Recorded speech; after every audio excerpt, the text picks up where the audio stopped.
Bora, galera, partiu! O que você tá fazendo nesse sabadão, hein? O que você tá fazendo nesse sabadão, hein? Eu, claro, mais um sabadão de Série A. Tô assistindo Série A aqui desde as 4 horas até 11 horas.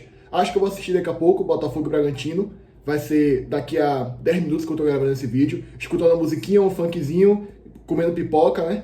E é esse sabadão que a gente gosta. E, para não fugir tanto do tema, bora comentar Ceará 0, Juventude 1. E eu vou confessar para vocês, eu estou feliz. Eu estou feliz. Sabe por que eu estou feliz? Sabe por que eu torci pro Juventude? É por causa da questão da rivalidade com o Ceará? É porque eu odeio o Ceará? Cara, um pouco talvez, mas não é por isso não. Não é tanto por isso não. E eu vou mostrar para vocês agora a tabela de classificação e vou mostrar por que eu estou contente. Primeiro porque o Vitória agora é o 18º. O Vitória perdeu uma posição. Tá ali com 19 pontos. Tá ali mais afundado ainda na zona. Lembrando, o Vitória tem 21 jogos, o Vasco tem 20, o Santos tem 20, o Grêmio tem 20. O Vitória tem 21 jogos. E o Juventude saiu do Z4. Por que eu queria que o Juventude saísse do Z4? Porque agora o Vasco entra. O Vasco entra. E por que eu tô feliz do Vasco ter entrado? Me desculpa aí, vocês vascaínos aí que estão assistindo, me desculpa, mas é porque eu quero emoção. Eu quero emoção do campeonato. Porque se caírem Vitória, Juventude, Fortaleza e Sport, se for isso daqui até o final, que graça tem? Que graça tem? Não, eu quero um Vasco aí no balaio, eu quero um Santos hipoteticamente no balaio, eu quero um Grêmio, tá ligado? Eu não quero que caia esses 4 aqui, não. Eu quero que caia Vitória, Fortaleza e Sport. E o último, aí, tomara que o Juventude cometa o crime, porque, cara, entretenimento é isso, Brasileirão é isso. E o Juventude, eu falei no pré-jogo, o Juventude tá encaixadinho. O Juventude não perdeu ainda com o Thiago Carpini. De 12 pontos, o Carpini fez 10. É isso aí mesmo. De 12 pontos, o Carpini fez 10. O Carpini venceu 3 e empatou 1. E o empate foi contra o Vitória lá no Barradão, que ele foi buscar o empate. Ou seja, isso dá mais moral ainda e o Juventude sai da zona. E eu falei também, eu fiz análise, eu falei, o time que eu acho que tem mais chance de sair da zona é o Juventude. E o time que eu acho que tem mais chance de entrar é o Vasco. Até o momento, foi isso que aconteceu. Porque o Santos deve voar com o Vojvoda, contratou um bom treinador, o Grêmio tem um bom elenco, o Inter não vai ficar aí. Enfim, eu já falei isso aqui várias vezes aqui no canal. E ontem saiu um vídeo do Paulinho, plantão do Paulinho, falando da briga para não cair. Posso reagir aqui se vocês quiserem, mas é muito longo também. Eu já assisti também. E ele falou o seguinte, a projeção para escapar do rebaixamento é 43, 44 pontos, para quem tá dentro do Z4. Vocês acham que o Vitória, o Fortaleza e o Sport chega nessa marca? O Sport vai ter que fazer campanha de G4. Fortaleza campanha de G6. O Vitória com esse elenco, com o interino agora no comando, tomou 8 do Flamengo. Vocês acham que vai fazer essa pontuação? Então o Juventude, pra mim, é quem tem mais chance de escapar. E colocar um Vasco no balaio aí no Z4. Então eu tô feliz que o Juventude venceu porque eu quero emoção. Eu tô aqui na parte de cima, o Bahia é o 4º colocado, eu tô de camarote só assistindo a confusão aí do Z4. E o Ceará, hein? Agora bora falar do jogo em si. Que castigo. Que castigo. Porque o Ceará jogou melhor do que o Juventude. O Ceará fez uma boa partida, cara. E o Ceará perdeu o jogo, sabe por quê? Por incompetência. Porque o Ceará não soube aproveitar as chances de gol que teve. Olha a estatística aí. O Ceará finalizou mais, não foi tantas finalizações a mais, mas também, galera, essas 10 finalizações aqui do Juventude, pouquíssimas levaram perigo, tá? Pouquíssimas levaram perigo. Só do gol e uma com o Gabriel Taralha, e uma com o Gabriel Tayari lá no primeiro tempo, que ele recebe a bola na pequena área e chuta, e aí a zaga bloqueia do Ceará. De resto, não levou tanto perigo não. O Ceará levou muito mais perigo. Teve mais finalizações perigosas a gol, e teve 2 chances claríssimas de gol com o Pedro Raul. Uma ele bate na pequena área para a defesa do Jandrei, do Juventude, e a outra ele cabeceia e o Jandrei faz a outra defesaça e tira a bola em cima da linha praticamente. E foi isso. Foram as 2 chances claríssimas do Ceará no jogo. De resto, o Ceará teve finalizações perigosas, mas não lembro, posso estar errado aqui, você sabe que eu esqueço muito, mas não lembro de outra chance claríssima de gol. Só finalizações que levaram perigo. O Ceará teve mais posse de bola, só que é o seguinte, o Ceará começou muito bem o jogo, a marcação-pressão, que deu muito certo. O Juventude errou a saída de bola umas 4 vezes ali no início do jogo. E o Ceará em cima, botando marcação-pressão. Depois o jogo ficou mais equilibrado. E aí o Ceará, quando ele teve a posse de bola, é a análise que eu fiz aqui no pré-jogo. O estilo do Ceará de jogar é o estilo reativo. O Ceará não joga propositivo. Ele joga reativo e esperando transições rápidas para o campo de ataque e aproveitar a zaga desorganizada para fazer o gol. Então, o Ceará joga assim. Só que hoje era um jogo que, claramente, o Ceará teria que atacar mais, teria que pressionar mais, teria que propor mais o jogo e o Juventude ia ficar mais fechadinho. E eu acho que foi o que aconteceu com a parte do jogo. O Ceará teve mais posse, o Ceará foi quem teve mais chance, atacou mais. Então, o Ceará precisava ter um jogo mais propositivo hoje. Só que Léo Condé, ele é um treinador reativo. Essa é a parte ruim de você ter só um modelo de jogo de jogar. Que vem dando certo, eu concordo, vem dando certo, o Ceará está muito tranquilo na tabela, é o 10º colocado, tem um time limitado, não tem como você propor jogo com um time limitado, eu concordo. Só que alguns jogos, onde você pega times em casa, que estão na parte de baixo da tabela, e que tem um elenco parecido com o seu, ou até pior, quem sabe, você tem que propor mais o jogo.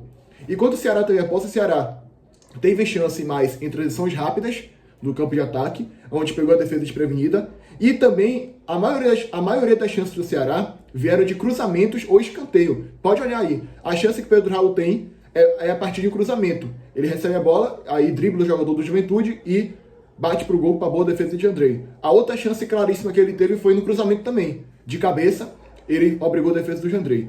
E a maioria das chances do Ceará foram assim, bola aérea, bola no alto, cruzamento, escanteio, e também transição rápida. Eu não lembro de uma chance que o Ceará criou a jogada, propôs a jogada assim, organizadinho, com paciência, tocando a bola. E eu, particularmente, esse é o modelo de jogo que eu defendo no futebol. Porque precisa, cara. Às vezes precisa. Também acho que você pode variar, que você pode também jogar de um jeito algumas vezes, de outras vezes. Essa é a vantagem de você ter um elenco grande e elenco de qualidade. Como o Flamengo tem, como o Palmeiras tem, como o Bahia tem. Então, só que por experiência própria, o Bahia 2019 era assim, só tinha um jeito de jogar. E aí, quando acontece isso, você acaba perdendo o gás. E hoje o Ceará, só que vamos lá, hoje o Ceará fez uma boa partida, jogou bem. Eu estou criticando aqui porque eu acho que poderia ter proposto mais o jogo e atacado mais a Juventude na circunstância que foi. Mas jogou bem, teve chance de gol. Só que o Ceará não aproveitou nenhuma chance de gol. O Ceará foi ineficiente. O Juventude só teve... Cara, o Juventude só teve uma chance clara de gol, mas não foi uma chance claríssima com o Tayari no primeiro tempo. A única chance clara de gol que o Juventude teve, claríssima de gol, foi o gol, pô. Foi 1-0 que o Juventude deu no Ceará. Então, para vocês verem que hoje o Juventude venceu na eficiência. Fez a partida ruim? Não acho não. Segurou o Ceará durante o jogo todo, achou o gol no final, e é o resultadismo que importa. Venceu o Ceará, venceu um adversário direto no Castelão. E o Ceará tem que ficar atento agora, porque perdeu para o Juventude no Castelão, vai pegar o Vasco agora lá em São Januário. Até acho que o Ceará tem mais chance de vencer lá do que aqui. Por quê? Por quê? Vê se vocês acompanham o raciocínio. O Ceará joga reativo. Lá em São Januário, o Vasco vai ter que atacar o Ceará. Então talvez o Ceará leve vantagem em cima disso. Mas o jogo em São Januário é muito complicado, a gente sabe disso. Se o Ceará perder, já começa a se complicar. Bora fazer análise de tabela aqui? Se o Ceará chegar lá em São Januário e perder a partida, o Vasco, que está em 17º no momento, é um adversário direto do Ceará. O Vasco vai a 22 pontos. O Ceará já fica a 5 pontos da zona. Então, é o que eu falei no pré-jogo hoje. Eu não descarto o Ceará da luta para não cair. Até porque o time é limitado e é um time que só tem um jeito de jogar, reativo. O Ceará não sabe trabalhar a bola, não tem outras alternativas. Hoje ficou provado isso. O Ceará era para ter ameaçado mais o Juventude até. Não sobreviver só de cruzamento e de transição rápida. Mas esse é o estilo de jogo do Ceará. E vem dando certo. Não vamos condenar também. Vem dando certo. Só que às vezes você precisa variar. Você precisa de outras saídas. Então, se o Vasco vencer o Ceará em São Januário, o Vasco que pega o Sport amanhã, que é a lanterna, mas é na Ilha do Retiro, olha, às vezes eu tenho sensações. Eu tenho feeling. Eu acho que o Sport vai vencer amanhã. Alguma coisa me diz que o Sport vence o Vasco amanhã na ilha. Alguma coisa me diz. Porque o Vasco adora ressuscitar defunto. Várias vezes. Alguma coisa me diz que amanhã o Sport vence. Porque, claro, também o Sport não vai vencer um jogo só, em 38 rodadas. Algum outro jogo vai vencer. Eu acho que tem chance de ser amanhã contra o Vasco. Agora tem que jogar bola. Claro, tem que jogar bola. Mas vamos lá, se o Vasco vencer o Ceará, vamos supor que o Vasco empata amanhã, vence o Ceará, vai a 23. O Ceará fica a 5 pontos da zona. Por isso que eu não descarto o Ceará. Por isso que para mim o Ceará ainda está na briga e pode cair. Pode ser rebaixado. Então, precisa ter mais alterações de jogo, precisa variar mais. Ficar só no modelo reativo, ficar só no contra-ataque, ficar só na base de lançamento, de cruzamento, não vai para muito canto não. E hoje foi um jogo, mais uma vez, um jogo ruim, um jogo feio. O Ceará, todo jogo do Ceará na temporada são jogos feios. É uma crítica? Não é uma crítica, é um mérito de Léo Condé. Se ele pegasse, sei lá, o Manchester City, o jogo ia ser feio, porque ele consegue adaptar o adversário a seu jogo. Então, é um mérito de Léo Condé, que vem dando certo, ele tá pegando um elenco limitadíssimo do Ceará e tá fazendo uma Série A tranquila. Ótimo, bela campanha. Agora, cuidado.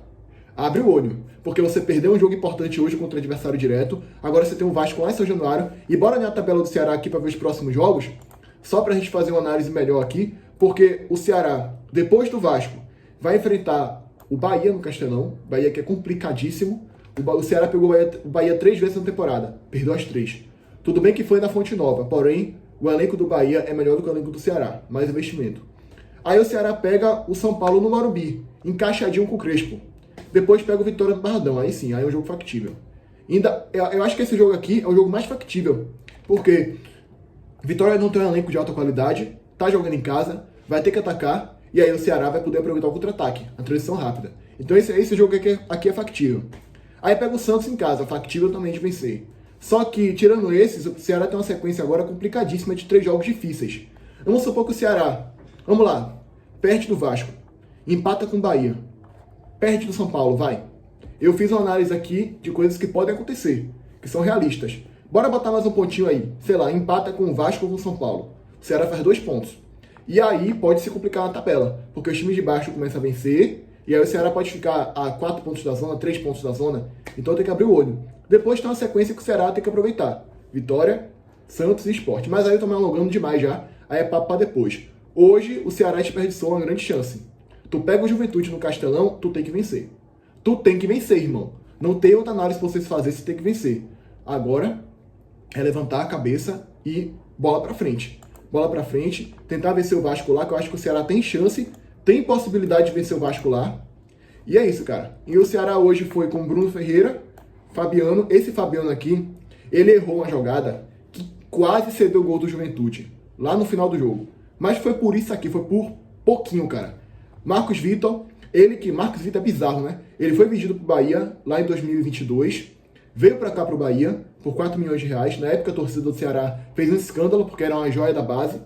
E aí aqui no Bahia, ele até teve um período que ele rendeu bastante. Eu achei até que ele foi injustiçado. Ele perdeu espaço, porque ele ficou machucado. E aí ele saiu pro Atlético Paranaense e não rendeu nada lá. Agora no Ceará vem sendo titular. Finalmente conseguiu seu espaço aí. Éder, Nicolas, cara, não dá pra dizer que o jogador do Ceará fez uma boa, baita partida hoje. Eu acho que ninguém se destacou muito assim, não. Você pode destacar Pedro Raul, que teve uma presença diária boa, mas perdeu os gols, perdeu 2 gols. Nicolas ali, que teve uma escapada no primeiro tempo que gerou um cruzamento que foi legal.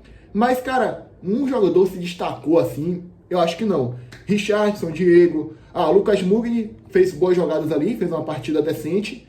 Ailon, Galeano e Pedro Raul. E aí substituições, né? Substituições ele colocou o Vina. O Vina, cara, vou falar uma coisa aqui. Talvez o Vina tenha sido o melhor do Ceará. Porque ele entrou e ele já entrou com vontade. Ele entrou com raça, com vontade de jogar. Conseguiu a finalização perigosa pro gol, para a defesa de Andrei. E então ele entrou dividindo pesado. Acho que ele entrou muito bem o Vina. Pedro Henrique, Lucas Lima, Rodriguinho e Fernando Sobral. Ele coloca primeiro o Vina, Fernando Sobral, boas substituições. Depois ele tira o Galeano, que o Galeano fez a partida bem apagada, né? Bem apagada do Galeano, mas é um bom jogador. E aí, se eu não me engano, eu esqueci quem ele tira depois. Mas é isso, cara. Então o Ceará hoje foi castigado pela ineficiência e pela eficiência do Juventude. E é aquilo. Você tem que ter mais modelo de jogo. Não adianta você ficar só com um modelo de jogo. Porque aí quando você precisar atacar um time fechado, atacar um time que vem jogar na sua casa e que a tendência é que não saia tanto pro jogo, você vai sofrer. E foi o que aconteceu hoje. E o Ceará poderia ter ameaçado mais o Juventude. Porém, fez a boa partida. Eu acho que o Ceará, se você considerar chances claras de gol, era para ter vencido por 2-1 o jogo. Mas é aquilo, né? Ineficiência. Não aproveitou as chances quando teve. O Juventude foi lá, no final do jogo, tome, matou. Futebol é assim. Futebol te castiga. Quando você não faz o que tem que ser feito, o futebol te castiga. E foi isso que aconteceu hoje. É o castigo de você não aproveitar as chances de gol. E é isso, tá? Só finalizando aqui a tabela, o Ceará ainda tá tranquilo, ainda tá em 10º lugar, tá numa situação tranquila no campeonato, mas se não abrir o olho, vai começar a brigar para não cair. E eu não descarto o Ceará. Não descarto. Pode acontecer do Ceará, pelo menos brigar para não cair. Aí é na reta final do campeonato, pelo menos brigar para não cair. Então, abre o olho, tá? Abre o olho. Porque perdeu um jogo hoje que não era pra perder, agora pega o Vasco, é aquilo. E o Juventude sai da zona e eu tô feliz, cara. Porque o campeonato agora tem emoção.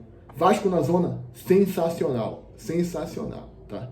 É isso que eu quero. Eu quero ver o circo pegar fogo. Eu quero ver o circo pegar fogo. Eu tô aqui tranquilo, tô em quarto lugar.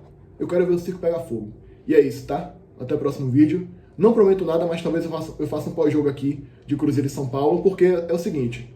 Eu vou escolher um jogo agora, toda rodada, que não seja dos times do Nordeste nem do Bahia, pra fazer um pós-jogo aqui. Que esteja no horário também, que não choque, né? Que não choque os confrontos.